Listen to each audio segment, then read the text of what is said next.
Hello សួស្តីអ្នកទាំងអស់គ្នា Welcome back to Watashifa ថ្ងៃនេះយើងនឹងមកបន្តសាច់រឿង Sword of the Demon Hunter ទាំងអស់គ្នានៅក្នុងអេពីសូតទី 7 ហើយឥឡូវមេឃរាំងហើយអញ្ចឹងគឺខ្ញុំអាចបយបានធម្មតាវិញហើយខ្ញុំចង់អធិស្ឋានអ្នកគ្នាម្ដងហើយម្ដងទៀតខ្លាំងមែនតើចំពោះការចេញយឺតរបស់ខ្ញុំហើយមករយៈហ្នឹងក៏ខ្ញុំអត់សូវស្រួលខ្លួនដែរត្រូវទឹកភ្លៀងអញ្ចឹងទៅវាផ្ដាសាយផងអីផងហើយឥឡូវកំពុងតបយឲ្យអ្នកទាំងអស់គ្នាហ្នឹងក៏កំពុងតែឈឺក្បាលដែរប៉ុន្តែខ្ញុំអត់ចង់ពជាពេលទៀតទេយូរទៅវាកាន់តែយូរទៅអ្នកទាំងអស់គ្នាចាំខ្ញុំយូរងាប់ហើយខ្ញុំយល់អារម្មណ៍មួយហ្នឹងព្រោះខ្ញុំក៏ធ្លាប់ជា fan មើលគេសម្រាយរឿងដែរនៅពេលដែលគេចេញយូរគឺវាតឹងទ្រូងខ្លាំងមែនតើអញ្ចឹងខ្ញុំអត់ចង់ពជាពេលទៀតទេហើយរឿងហ្គេមចាំខ្ញុំនិយាយនៅចុងវីដេអូឥឡូវដើម្បីកុំឲ្យខាតពេលយូរយើងចូលទៅកាន់សាច់រឿងយើងទាំងអស់គ្នាចាប់ផ្ដើមសាច់រឿងនៅក្នុងភាគនេះដែរគឺគេបានបង្ហាញអំពីអ៊ំប្រុសម្នាក់ដែលបានប្រាប់ចិនយ៉ាអំពីរឿងម្ចាស់ហាងវិចិត្រសិល្បៈនៅទេម៉ាឈោបានរកគាត់ដោយក្តីបារម្ភខ្លះៗអំពីវត្ថុចម្លែកដែលគាត់ទៅទិញថ្មីនេះវាគឺជារូបគំនូរបិសាចដែលត្រូវបានគេស្គាល់ឈ្មោះថាយូគីយ៉ូអ៊ីនៃកូដានសាកាដោយគេឈ្មោះបែបនេះដំបូងចិនយ៉ាស្មានថាវាជាពាក្យចចាមអារាមចម្លែកជាប់នឹងវាប៉ុន្តែអ៊ំប្រុសបានប្រាប់ថាវិចិត្រករដែលបានគូររូបនេះបានធ្លាក់ខ្លួនឈឺយ៉ាងចម្លែកដែលគាត់បានអះអាងថាវាជាបិសាចសងសឹកគាត់ចំពោះការលក់គំនូរមួយនេះទោះយ៉ាងណាក៏ដោយវត្ថុចម្លែកពិតប្រាកដបង្ហាញតែពណ៌ពិតរបស់វាក្រោមលក្ខខណ្ឌត្រឹមត្រូវបើសិនបើយើងមានសំណាងគឺវាគ្មានគ្រោះថ្នាក់អ្វីនោះទេប៉ុន្តែបើសិនបើវាអាចនាំមកនៅបញ្ហានោះគាត់ចង់ឲ្យចិនយ៉ាថែរក្សាវាទុកនិងស្វែងរកអាថ៌កំបាំងនៅពីក្រោយគំនូរមួយនេះបន្ទាប់ពីនោះមកចិនយ៉ាក៏បានមកញ៉ាំសូបាអំឡុងពេលនោះដែរសែនជីក៏បានមកដល់ហើយក៏បាននិយាយអំពីរឿងយូគីយ៉ូអ៊ីនៃកូដានសាកាវាគឺជាគំនូរបិសាចគ្រប់គ្នាថាវាត្រូវបណ្ដាសាព្រោះបរិះជាម្ចាស់ស្លាប់យ៉ាងចម្លែកចិនយ៉ាក៏បានដករូបមួយសន្លឹកទៀតចេញមកគឺទទួលបានពីម្ចាស់ហាងវិចិត្រសិល្បៈនៅទេម៉ាឈោបានទិញគំនូរនេះដែលត្រូវបានគេស្គាល់ថាជាយូគីយ៉ូអ៊ីនៃកូដានសាកាដែលត្រូវបានគេពណ៌នាមកថាជាគំនូរបិសាចដល់ពេលដែលដាក់ចិត្តគ្នាគឺវាដូចគ្នាបេះបិទរូបមួយសន្លឹកទៀតត្រូវបានគេសន្មតថាជាគំនូរដែលត្រូវបានគេលួចចម្លងច្រើននៅលើទីផ្សារបើមើលទៅវាមានពណ៌ស្ទើរតែមិនរសាត់ទេហើយក្រដាស់មិនបង្ហាញពីការខ្សោះជាតិទឹកណាមួយឡើយសន្មតថាវាបានបង្កើតរយៈពេល1ឆ្នាំទៅហើយសេនជីស្គាល់សិល្បករនៅទេមច្ឆាម្នាក់នោះហើយគាត់ក៏បាននាំចិនយ៉ាទៅមកដល់ហាងគឺចិនយ៉ាមិនបានទៅជាមួយនោះទេសេនជីចូលទៅតែម្នាក់ឯងប៉ុណ្ណោះក៏បានសួរម្ចាស់ហាងអំពីយូគីយ៉ូអ៊ីនៃកូដានសាកាប៉ុន្តែម្ចាស់ហាងមិនបានបង្ហាញពួកវាទេព្រោះមនុស្សជាច្រើនបាននិយាយថាវាគឺជាគំនូរបិសាចអ្នកគូររូបនោះបានធ្លាក់ខ្លួនឈឺហើយអាក្រក់ជាងនេះទៅទៀតនោះគឺគេនិយាយតគ្នាថាអ្នកដែលបានទិញគំនូរមួយនេះត្រូវបានគេសម្លាប់គាត់មិនចង់ឲ្យមានពាក្យចចាមអារាមអាក្រក់ណាមួយតាក់ទងនឹងហាងរបស់គាត់ឡើយសេនជីក៏បានសួររកកន្លែងដែលវិចិត្រករមួយនោះរស់នៅពេលគាត់ត្រឡប់មកវិញក៏បានប្រាប់ចិនយ៉ាថាសិល្បករនោះរស់នៅទីក្រុងសាកៃឈោចិនយ៉ាក៏បានធ្វើដំណើរទៅទីនោះតែម្នាក់ឯងមកដល់ក៏បានឃើញថាអ៊ំប្រុសពិតជាធ្លាក់ខ្លួនឈឺពិតមែនប៉ុន្តែអ៊ំប្រុសបញ្ជាក់ថាគាត់ឈឺដោយសារជំងឺព្រោះគាត់ចាស់នោះទេមិនមានអ្វីកើតឡើងឡើយនៅពេលដែលចិនយ៉ាបានប្រាប់ពីគំនូរបិសាចមួយនោះធ្វើឲ្យអ៊ំប្រុសសើចនិងចង់ដឹងថារឿងនឹងកើតឡើងបានយ៉ាងដូចម្តេចនេះជាគំនូរដែលគាត់ជាអ្នកគូពិតមែនគាត់ក៏បានប្រាប់ពីគំនូរមួយនេះដំបូងវាមានឈ្មោះកូដានសាកាវាមិនមានទំនាក់ទំនងជាមួយនឹងមូលដ្ឋានកូដានសាកានៅអ៊ីដូនោះទេតាមពិតទៅគឺវាសំដៅទៅលើស្ត្រីម្នាក់ច្រើនឆ្នាំកន្លងផុតទៅហើយមានបរិះម្នាក់រស់នៅក្នុងភូមិកាដូណូហើយគាត់មានឈ្មោះថាម៉ូតូហារុធ្លាប់មកទីនេះញឹកញាប់ធ្វើឲ្យចិនយ៉ានឹកឃើញដល់ឪពុកចិញ្ចឹមរបស់គាត់នៅថ្ងៃដែលភូមិកាដូណូត្រូវបានបំផ្លាញដោយសារតែបិសាចអ៊ំប្រុសមិនអាចការពារមនុស្សស្រីដែលគាត់ស្រឡាញ់បានទេហើយក៏បានប្រាប់ចិនយ៉ាឲ្យដឹងផងដែរថានៅពេលជួបគ្នាដំបូងគាត់ពិតជាស្អប់យកកសិណាស់គាត់មានអារម្មណ៍ថាសំណាងដែលបានខ្លាចជាឆ្មាំប៉ុន្តែនាងបានធ្វើឲ្យគាត់ខឹងព្រោះមិនអាចយល់ពីចិត្តនាងបានឡើយទោះយ៉ាងណាក៏ដោយការស្អប់មួយនេះមិនបានបញ្ឈប់គាត់ពីការចង់រក្សាសុវត្ថិភាពរបស់នាងឡើយប៉ុន្តែឥឡូវនេះអ្វីៗក្នុងជីវិតក៏បានផ្លាស់ប្ដូរទៅតាមពេលវេលាសូម្បីតែពាក្យសម្បត្តិដែលមិនអាចលុបបានរបស់គាត់ដើម្បីការពារនាងក៏មិនអាចស្ថិតស្ថេរជារៀងរហូតបានដែរហើយក៏បានប្រាប់ទៅកាន់ចិនយ៉ាក៏មិនចប់ដោយគាត់អីហើយចិនយ៉ានឹងក្លាយទៅជាមនុស្សម្នាក់ដែលអាចស្រឡាញ់ការស្អប់របស់ខ្លួនឯងនៅថ្ងៃណាមួយបានផ្ដាំចិនយ៉ាត្រូវតែការពារថែរក្សាឈីរ៉ាយូគីហើយនៅតែជិតស្និទ្ធជាមួយនឹងស៊ូសាណេចិនយ៉ាក៏បានសុំឲ្យអ៊ំប្រុសប្រាប់គាត់បន្ថែមអំពីរឿងអ៊ំប្រុសម៉ូតូហារុដែលដឹងថាចិនយ៉ាគឺជាកូនចិញ្ចឹមរបស់ម៉ូតូហារុអ៊ំប្រុសក៏រីករាយនឹងប្រាប់រាល់ពេលការគាត់នៅពីក្មេងគឺគាត់បានផ្លាស់ប្ដូរកន្លែងរស់នៅមករស់នៅទីនេះហើយគាត់មានឈ្មោះថាដូស៊ូសាកាគាត់ក៏បានជួបនឹងនារីម្នាក់រស់នៅទីនេះផងដែរហើយនាងគ្មានឈ្មោះនោះទេដូស៊ូសាកាគាត់គឺជាជាងគំនូរដែលល្អជាងគេនៅភូមិអ៊ីដូនៅពេលនោះអ៊ំប្រុសម៉ូតូហារុក៏បានមកដល់គាត់មកតាមបញ្ជារបស់អ៊ីស៊ូគីហេម៉េដើម្បីប្រគល់សម្បត្តិ វាមិនមែនជាលើកទី1ទេដែលម៉ូតូហារុមកទីនេះគាត់មិនដែលមានអ្វីល្អនិយាយអំពីស្ត្រីអ៊ីស៊ូគីហេមេឡើយគាត់មិនទទួលបានការគោរពខ្លះពីការងាររបស់គាត់ទេគាត់គ្រាន់តែត្រូវបានគេបញ្ជាទៅអ៊ីដូដូចជាអ្នកបម្រើគាត់គិតថាស្ត្រីនោះពិតជាសាហាវជាងបិសាចទៅទៀតខ្ញុំប្រុសនិយាយថាម៉ូតូហារុគឺជាមនុស្សល្ងីល្ងើគាត់នឹងចង់មកអ៊ីដូម្ដងក្នុងមួយឆ្នាំគ្រាន់តែដើម្បីបំផ្ទុះចំហាយជាមួយនឹងការត្អូញត្អែររបស់គាត់ត្រឡប់មកប្រធានបទគូដានសាកាវិញដើមឡើយវាគឺជាគំនូរដែលគាត់គូរដោយដៃនៅពេលដែលគ្មានឈ្មោះនៅតែរស់នៅទីនេះ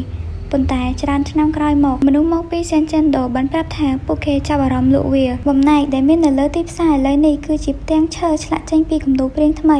ដែលគាត់បានធ្វើឲ្យសម្រាប់ពួកគេរូបគំនូរនោះគឺជាស្ត្រីដែលគ្មានឈ្មោះប៉ុន្តែវាមិនមែនទាំងស្រុងនោះទេខ្ញុំប្រុសឆ្ងល់ថាមិនបានគេហៅគំនូរមួយនេះថាជាគំនូរបិសាចជឿឬមិនជឿនោះជាអ្វីដែលស្ថិតនៅចំណុចកណ្ដាលរបស់វាគំនូរនោះត្រូវបានគេបំភាន់យ៉ាងពិតប្រាកដនៅពេលដែលចិនយ៉ាឃើញគ្រាន់សារដំបូងគឺគាត់បានឃើញពីមីកូពាក់ខ្សែកត្បូងនៅក្បែរទន្លេធ្វើឲ្យគាត់គិតពីរឿងព្រេងរបស់ម្ចាស់ស្ត្រីនូណាកាវ៉ាមកពីស៊ីណាណូលើកលែងតែកតនាដែលនាងកាន់វាបានផ្ដល់ឲ្យគាត់នៅចំណាប់អារម្មណ៍ដែលវាភ្ជាប់ទៅនឹងការដូណូនិងអ៊ីស៊ូគីហ៊ីមេអំប្រុសក៏បានបញ្យល់ពីមូលហេតុដែលគេហៅថាជាគំនូរបិសាចប៉ុន្តែចិនយ៉ាច្បាស់ជាមានអារម្មណ៍ថាសោកស្ដាយនៅពេលដែលមិនដឹងប្រហែលជាប្រសើរជាងក្នុងរយៈពេលជាច្រើនឆ្នាំកន្លងផុតទៅម៉ូតូហារុនឹងធ្វើដំណើរទៅកាន់អ៊ីដូជាផ្នែកនៃភារកិច្ចរបស់គាត់ហើយឈប់សម្រាកនៅទីនោះដើម្បីត្អូញត្អែរបន្តិចមុននឹងត្រឡប់ទៅវិញទោះយ៉ាងណាក៏ដោយអំប្រុសបានកត់សម្គាល់ឃើញថាអាកប្បកិរិយារបស់ម៉ូតូហារុចំពោះមីកូដែលគាត់បានបម្រើបានចាប់ផ្ដើមផ្លាស់ប្ដូរនៅថ្ងៃមួយម៉ូតូហារុក៏បានឲ្យគាត់គូររូបគំនូរមួយសម្រាប់ខ្លួនឯងនៅផ្ទាល់ជារូបមីកូជាទីស្រឡាញ់របស់គាត់មីកូនឹងគឺជានារីដែលបានក្លាយទៅជាអ៊ីស៊ូគីហេមេនឹងឯណោគ្នាពីមុនគាត់តែងតែនិយាយអាក្រក់ពីនាងឥឡូវបែរជាស្រឡាញ់នាងវិញក៏ដោយសារតែនាងមានការតស៊ូផ្ទាល់ខ្លួនពេលនោះអំប្រុសមិនដឹងគូររូបយ៉ាងម៉េចទេព្រោះគាត់មិនដែលបានឃើញនារីម្នាក់នោះឡើយប៉ុន្តែគឺវាគ្មានបញ្ហាទេព្រោះគាត់មាននារីគ្មានឈ្មោះនៅទីនេះនារីដែលគ្មានឈ្មោះនឹងគឺកើតនៅស៊ីណាណូប៉ុន្តែវាហាក់ដូចជាប្រឈមមុខនឹងការលំបាកមួយចំនួនដែលបង្ខំឲ្យនាងភៀសខ្លួនទៅការដូណូបន្ទាប់មកនាងចាក់ចេញពីការដូណូហើយមកតាំងទីលំនៅនៅអ៊ីដូនាងពាក់ព័ន្ធនឹងការគូររូបមីកូមួយនេះព្រោះពួកនាងមានទំនាក់ទំនងជាមួយគ្នាហើយយើងក៏បានដឹងថាយូកាសេនិងគ្មានឈ្មោះគឺជាមនុស្សតែម្នាក់ហើយយូកាយូអ៊ីនៃក្រានសាកាគឺជាគំនូររបស់យូកាសេនឹងឯងដែលជាមីកូនៅក្នុងភូមិការដូណូគំនូរមួយនេះគឺវាត្រូវបានគេលាបពណ៌ដែលផ្អែកលើរូបរាងដែលគ្មានឈ្មោះរបស់នាងរួមផ្សំនឹងដំបូន្មានរបស់ម៉ូតូហារុនិងការសម័យសម័យរបស់គាត់នេះជារបៀបដែលកូដានសាកាបានបង្កើតឡើងទោះបីជាលំរិចលឿងប្រេងរបស់ម្ចាស់ស្ត្រីនូណាកាវ៉ាក៏ដោយវាពិតជាពណ៌នាអំពីអ៊ីស៊ូគីហេមេនិងយ៉ារ៉ៃហើយអ្វីដែលជាទម្រង់បិសាចគឺត្រឡប់ការទៅសម័យដើមវិញកាលនោះគឺម៉ូតូហារុគាត់បានពណ៌នាអំពីស្ត្រីនោះថាជាបិសាចពិតគ្រាន់តែហៅវាដើម្បីលេងសើចចំអន់លេងប៉ុណ្ណោះប៉ុន្តែបន្ទាប់ពីគាត់បានធ្វើគំនូរព្រាងថ្មីនោះនៅសេជែនដូសម្រាប់ប្រយោជន៍ដល់ការនឹករលឹកគាត់ពិតជាចាប់ផ្ដើមមានអារម្មណ៍ថាកាន់តែចាស់និងទ្រុឌទ្រោមសូម្បីតែពេលនេះក៏គិតថាវាជាកំហុសមួយដែរគំនូរបិសាចនោះគឺផ្អែកទៅលើស្នេហាពិតរបស់មនុស្សហើយឥឡូវនេះកម្មផលបានដាក់ទណ្ឌកម្មគាត់សម្រាប់ការរកលុយពីវាដូច្នេះហើយបុគ្គលិកនៃសេជែនដូបានយកពាក្យនេះហើយជឿថាគំនូរដែលបានឆ្លាក់ធ្វើឲ្យគាត់ធ្លាក់ខ្លួនឈឺនោះជាអ្វីៗទាំងអស់ដែលបានផ្ទុះឡើងវាគ្រាន់តែជាការចែកដន្យនៅពេលវេលាមិនល្អប៉ុណ្ណោះហើយមិនមានអ្វីគួរឲ្យខ្លាចឬក៏ដាក់បណ្ដាសាអំពីវានោះទេវាជាគំនូរដ៏គួរឲ្យគោរពយ៉ាងល្អឥតខ្ចោះមូលហេតុដែលគាត់គិតថាចិនយ៉ានឹងស្ដាយក្រោយនៅពេលបានដឹងរឿងនេះព្រោះកូដានសាកាគឺជាគេដំណើរតបតែងយ៉ាងខ្លាំងរបស់ម៉ូតូហារុនៃមីកូជាទីស្រឡាញ់របស់គាត់ចិនយ៉ាឃើញកូដានសាកាដំបូងគិតថាជាព្រះនាងនូណាកាវ៉ាប៉ុន្តែម៉ូតូហារុមិនគិតបែបហ្នឹងទេគឺគាត់ថាវាដូចទៅនឹងយ៉ាសាកាតូមេខ្លាំងណាស់នាងគឺជាទេពធីតាដែលគេគោរពបូជានៅទីសក្ការៈបូជាស៊ូវ៉ានៅក្នុងក្រុងស៊ីណាណូតើឪពុកចិញ្ចឹមរបស់ចិនយ៉ាដាក់ឈ្មោះគំនូរនោះថាជាកូដិនសាកាគាត់គ្រាន់តែចង់លើកដំកើងប្រពន្ធរបស់គាត់ប៉ុណ្ណោះហើយពាក្យរងចាំបណ្ដោះសារគួរតែទាក់ទាញនោះហើយជាអ្វីដែលវាបញ្ឆោតពេលនេះតើចិនយ៉ាបានយល់ថាកូដិនសាកាត្រូវបានគេហៅថាការតាក់ទាញសម្រាប់ភាពស្រស់ស្អាតរបស់នាងហើយមិនមែនជាបណ្ដាសាអ្វីនោះទេធ្វើឲ្យចិនយ៉ារៀងវល់នឹងរឿងនេះអំប្រុសដឹងថាចិនយ៉ាមិនបានដឹងរឿងនេះទេព្រោះឪពុកចិញ្ចឹមរបស់គាត់មិនដែលបានប្រាប់រឿងនេះទៅគាត់ឡើយអំប្រុសក៏បានយកគំនូរដ៏ចាស់សាកពណ៌មួយចេញមកជាគំនូរសាកល្បងដែលគាត់ធ្វើការពីពេលនោះទោះបីជាម៉ូតូហារុជាមនុស្សល្ងីល្ងើប៉ុន្តែគាត់ស្រឡាញ់គ្រួសារគាត់ណាស់គាត់បាន មកលេងអ៊ីដូបន្ទាប់ពីកូនស្រីរបស់គាត់បានកើតនិងលើកចុងក្រោយដែលគាត់ទទួលបានកូន2នាក់ថ្មីទៀតពីពេលនោះមកគាត់មិនដែលមកទីនេះម្ដងទៀតឡើយធ្វើឲ្យចិនយ៉ានឹកឃើញដល់ថ្ងៃដែលម៉ូតូហរុបានយកពួកគេទៅចិញ្ចឹមឪពុកចិញ្ចឹមរបស់គាត់តែងតែបង្រៀនគាត់នៅមេរៀនសំខាន់នៃជីវិតបន្ទាប់ពីនេះមកគឺបានធ្វើឲ្យចិនយ៉ាសិក្សាអំពីផ្នែកមួយនៃឪពុកចិញ្ចឹមរបស់គាត់ដែលគាត់មិនដែលបានធ្លាប់ដឹងពីមុនមកឡើយចិនយ៉ាក៏បានប្រាប់ទៅកាន់បុរសនោះវិញគឺវាមិនមានបញ្ហាជាមួយនឹងគំនូរយូគីយូអ៊ីនៃកូដិនសាកានោះទេគេឈ្មោះវិស័យរបស់វាគ្រាន់តែជាលទ្ធផល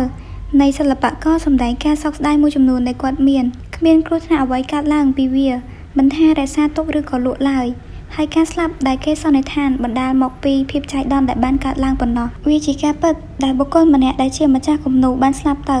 ប៉ុន្តែគាត់ទទួលបានច្បាប់ចម្លងនោះសម្រាប់ខ្លួនឯងផ្ទាល់ហើយមិនបានរកឃើញអ្វីគួរឲ្យសង្ស័យពីវាទេវាគ្រាន់តែជាសំណាងល្អឬសំណាងអាក្រក់តែប៉ុណ្ណឹងឯងបុរសម្នាក់នឹងក៏បានអរគុណសម្រាប់ការដោះស្រាយរបស់ចិនយ៉ានិងប្រកបប្រាក់មួយចំនួនទៅឲ្យចិនយ៉ាផងដែរ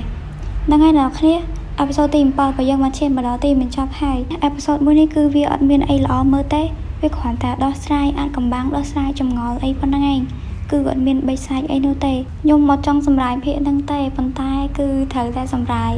តែប៉ុន្តែខ្ញុំចង់ផ្លោះអេពីសូតទី7នឹងសម្រាទី8ឲ្យអ្នកនរគ្នាហ្មងតាទី8វាល្អមើលជាងហើយទី7នេះដូចឈួតឥឡូវខ្ញុំមកនិយាយរឿងសម្រាប់អ្នកដែលចង់លេងហ្គេមមួយខ្ញុំគឺវាពិបាកដែរអ្នកនរគ្នា